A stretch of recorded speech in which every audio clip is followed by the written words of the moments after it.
How you doing, YouTube? Matt with Massive Beer Reviews back with yet another review. And yeah, Joe. Joe. NEPA Beer Reviews. NEPA Beer? Is NEPA Beer Reviews? NEPA Beer Reviews. Yeah, Joe is in from, well, I hold a knife in a threatening fashion. Joe is in from Canada. Yeah, that's how it is, buddy. Doing some reviews with him today, and he was gracious enough to bring a beer that, one, I've never had before, the other one I have had because we already reviewed this. Yes. But Joe has the best computer in the history of mankind. Yes, I do. And it poo-pooed and crapped to bed, and we lost him. Yeah. So, well, we just have to... redo it. That's not a bad thing. What did we review? What did we lose that night? It was... We lost Tempest. Amsterdam's Brewing Tempest. The Mill Street Barley Wine. Nickel Brook, Kentucky Bastard, and the Cuvée. Yeah, so we figured, hey, gotta twist my arm, gotta review this beer again, so we'll see what happens. Now. But yeah, I mean, talk about these suckers. You know more about them than I do. Alright, well, these are from Nickel Brook Brewing out of Burlington, Ontario. This here is their Bolshevik Bastard, which is the base beer for this guy, which is their Kentucky Bastard. It's this aged in bourbon barrels. Kentucky bourbon barrels, I would assume. Yes. Wah, wah. One would only assume, yeah. And this just says on here, small batch, Imperial Stout, 2014 release. 10% ABV compared to the base being 9%. Okay. That's nice. Some beers, when they gain too much, it's like you know they're going to get too much barrel character. Yeah. But yeah, I'm super excited to drink these because I know this is good. I mean, we kind of fawned over it when we did that review, so I'm sure, hopefully, it's much the same. I think you'll really like this one. I've reviewed this before, and it's actually up on our website right now. How do you find that? NEPABeerReviews.squarespace.com. Awesome. So there we go. Let's see what we got going on here. Well, let's do this. Give me the knife. I'll start on this. Oh, you're starting that? Perfect. Cut that sucker open. Yeah, it's like he brought both of them down and we're like, let's review them. I was like, screw it, let's do it side by side. You know what I mean? Base beer versus barrel aged beer kind of makes sense. So yeah, let's see what we got going on here. First up, the base beer. Holy crap. I didn't expect it to come out dark like that, man. That is some darkness. The darkness is... There we go, and I'll slide that bottle down here so our friends that are not on camera can have a little bit of a taste. So yeah, I mean, just by looking at that, I mean, you know, it looks like a Russian Imperial Stout. That it heads a little bit, I don't know, kind of like, I don't know, coffee ice cream in color. It's a little bit lighter than what I expect from Russian Imperial Stout. But other than that, I mean, it poured dark as a motherfucker. You know what I mean? So, let's see how we make out on this wax top beauty. The wax top's always an awesome thing. You're like, yeah, wax top's great. And then you're like, wait, I have to fucking open this thing? Yeah. You know what I mean? So, but they don't look nearly as annoying as some. The worst is those canes that I had, man. They're like, it's like that brittle wax where it's like, that seems like it's peeling. Like this is like you break a bit, break a bit, break a bit. And it's just like that chalkiness. Almost like your old wax bottles that I hate. Soy wax. Yeah. Oh. Fucking. Oh, the worst. I use paraffin. Paraffin or nothing. Yeah. Yeah.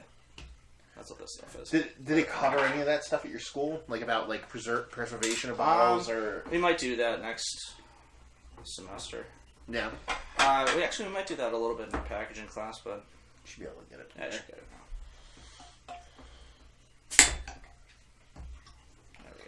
Beautiful.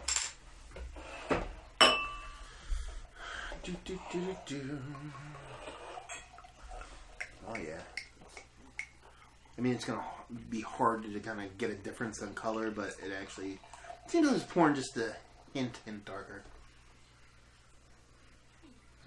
Yeah. Beautiful. So that's for me, and that's for you. Okay. I mean, head-wise, definitely. The barrel aged one's definitely darker, but almost darker in like a, how do I put it? Like, not like darker, like almost like it's a hint different, but a different level of color. It's like almost like like this one was like I said, a coffee ice cream, where this one is like at a more gray, which sounds kind of disgusting if you think about it. Yeah, like head on this. Actually, it looks when you roll it around, it almost looks darker now. Yeah, they're pretty close. You know? But I would agree, like head on this one is a little bit almost gray, which is weird. Yeah, it's kind of. And weird. This is definitely like coffee ice cream. Yeah, and color-wise, I mean, you could try to get color out of them, but that's not. Yeah, you could try to get. Oh, this is a little bit darker than this one. It's dark. There you go. That's our scientific explanation. It's darker. Yeah. And there you go. The base one. It smells like a quintessential Russian Imperial Stout. Yeah, I really liked. It smells nice. It smells very sweet. That's why I like my Russian Imperial Stouts not being hot forward. I thought it has like a nice kind of fruitiness to it, which reminded me a lot of like a Belgian dark almost. Like. Yeah, but I said it reminded me a lot of the 2010 Avery Czar. Okay. As I did. This is up on our YouTube page. We did a side-by-side vertical of 3 years of the Czar. So 2010, 2011, 2012. And 2010 was like very similar to this. Okay. 2012 or 2011 started verging on what you would expect, like coffee, chocolate, a little bit of that, and then 2012 just went like full tilt into that. Yeah. So it's almost like you're getting the best of aging without waiting as long. You're getting a little bit of like you said. Well, you said almost like I would say dark fruitiness, like a dark cherry. Yeah, like cherry, like a little bit of. I said like a little bit of raisin-y. Yeah, definitely raisin. But it still has that. It's like a slight roasted malt, like no kind of like bitterness. Sometimes you get a little bit of bitterness out of there, and it has a decent amount of chocolate, and a little bit of coffee. And it smells good. Let's see what this sucker has. Oh my god, yeah, the bourbon's in there. The bourbon and the barrel's in there. It's not even like it's not fooling around. No. You know what I mean? Like I mean, right there. It's. It's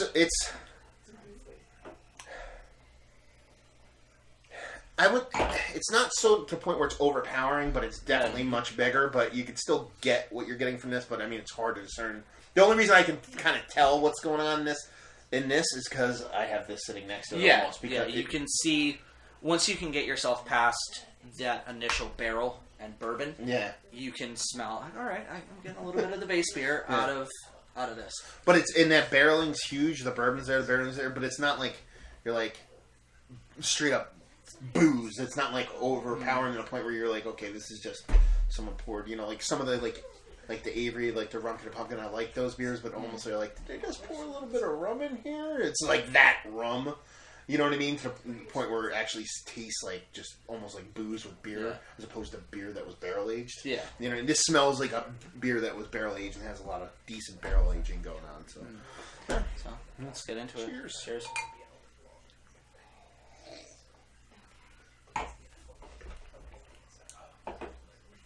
That's good. Yeah. It does have a hot bite to it, though. A little bit, like right in the back end. Yeah. Yeah, it's not like super bitter. But it's there. Lets you know it's there. I mean, if you let it sit for probably... Does it have a date code on them, you know? I don't believe they do. But I just saw this like not too long ago in the LCBO, so... I don't know when... Like, I don't know Nickel Brook's release schedule. If this would be coming out now. Yeah, that's what I mean. Like, or if it was just like kind of around... in the LCBO and they'll just put it on the shelves, you know? Yeah, if you let it age for like... I have like another 4-pack that's what I mean. If you let it age for like 6 to 12 months, you'd probably get... The hops would just go out of it completely. It's like... It's there, but it's there as like on the finish and the finish only. That's good, man. Let's get in the big one. Cheers. Cheers.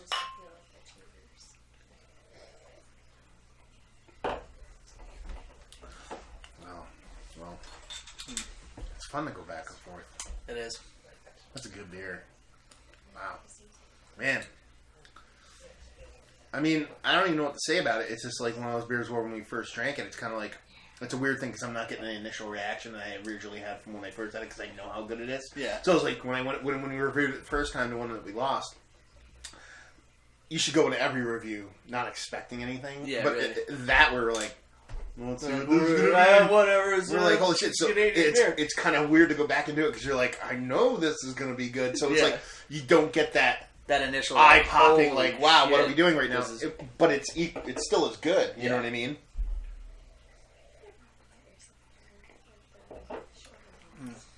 Yeah, still really good though.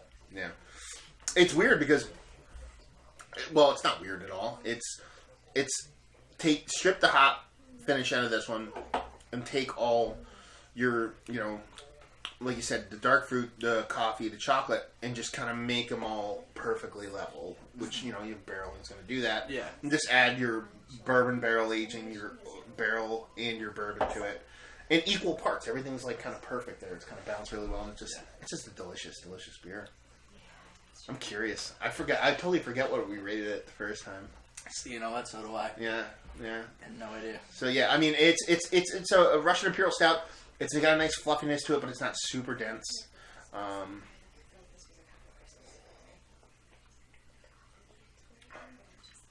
Yeah, it's just really good beer.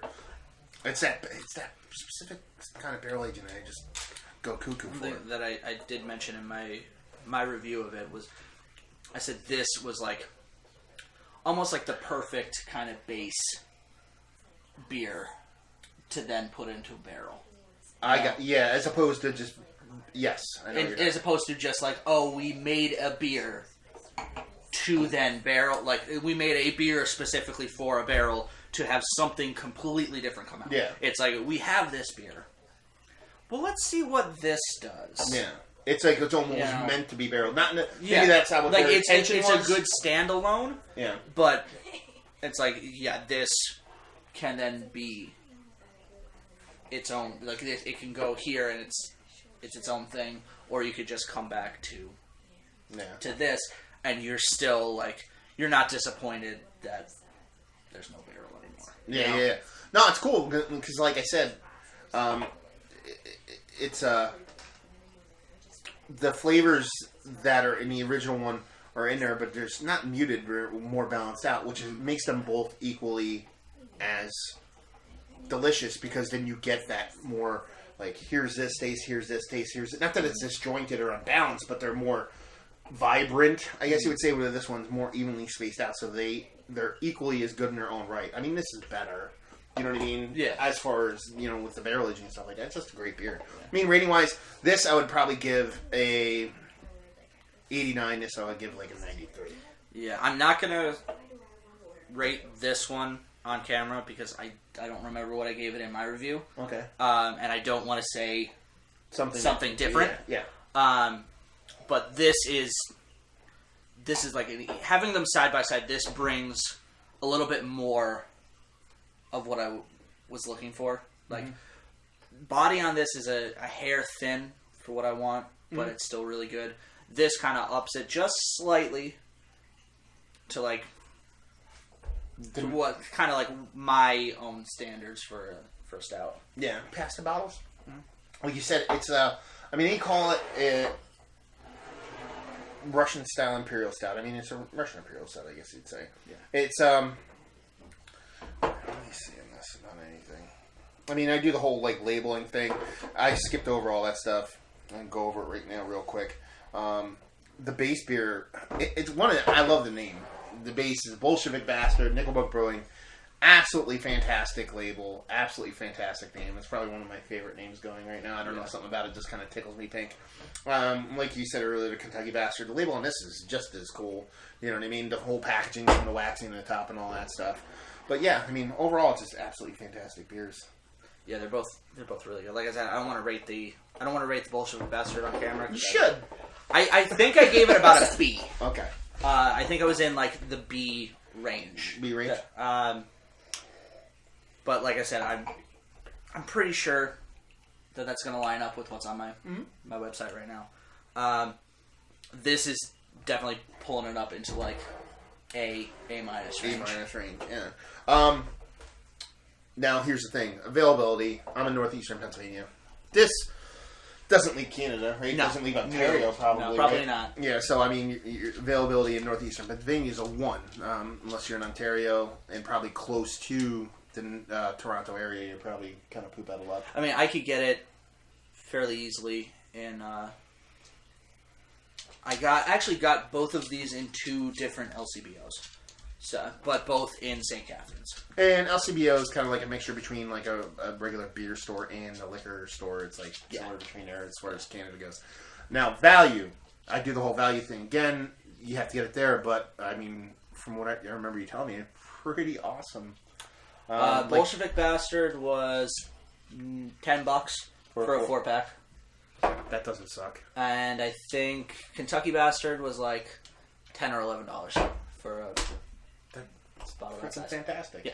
You know what I mean? So, I mean, it's one of those things where if you want to bottle trade with somebody or you can get to Canada in some form or fashion, it's absolutely worth it. I mean, at $10 a 4-pack, it's absolutely great. And I'd love to see how it does age because, I mean, it's 9%, it's 70 IBUs. I mean, it should be able to sit around for a hot minute. Yeah, it should.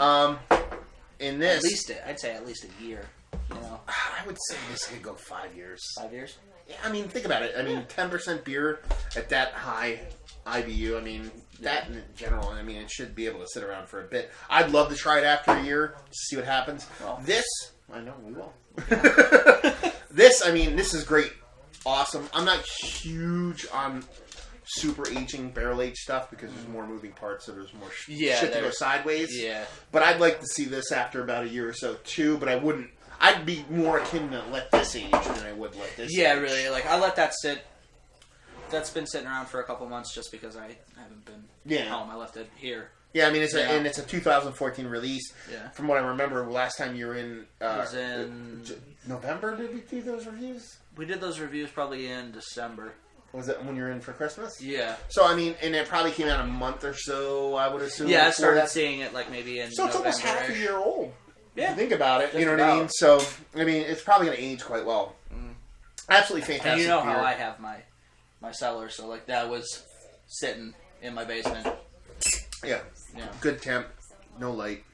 I tried to break in it like 4 or 5 times, but wouldn't be surprised. your dogs tried to attack me. Yeah. And by attack me, I mean they tried to jump on me with pool water. But anyway, Nickel Brook. What else have you had from them? I've had like a pale ale kind of deal. Anything impressive like this? The other variant of Bolshevik Bastard, Whiny Bastard, was pretty interesting. Had a little bit of a sourness to it, and we had it at our beer club at school. It was like barrel aged, not like themed Night. Okay. and so they had like a lot of like Innocent Gun stuff, and then myself and my friend Luke, who's also from Ohio, we're like yeah. In the States, we kind of don't get out of bed for a barrel-aged beer unless it's like 10%. He's like, we don't... Is that the guy you're telling me about? No. The Hardy guy? No, it was Ian. Oh, okay. But yeah, there you go. I mean, I would rate it, like I said, base beer, high 80s, this low 90s. You're more in the mid 80s from recollection. Yeah, from recollection, probably different. like more... Probably around, like, on your scale, maybe about, like, an 85-ish. Yeah. And I'm probably right there with you on that, this one. Yeah, and just absolutely great beer. If you have a chance to pick it up, either one of them, especially the Kentucky Bastard, I highly suggest you try to obtain some form or fashion. Those filthy Canadians and their good beer. So yeah, another review in the books. Hopefully you guys enjoyed the review. If you did or you didn't, please leave a comment in the comment section below. If you like, check us out on the internet. You can find me, Massive Beers, Facebook, Twitter, Instagram, and Untapped. And you can find us, you can find myself and Amanda, who is off camera right now, on our website, nepabeerreviews.squarespace.com, and also on Twitter and Instagram at NEPA Beer Reviews. And if you wanted to look us up on YouTube as well. Yeah, there you go. And I'll post a link to that somewhere or something. Yeah. Something from something, something leave nothing. Motherfucker punch you in the mouth. Anyway, so there you go. Another review in the books. Hopefully you guys enjoyed the review. Hopefully you're enjoying a non-barrel aged and barrel aged Canadian style Russian Imperial Stout that was aged in Kentucky bourbon barrels, because that happens every day. Yeah. And hopefully see you next time. Cheers. Cheers.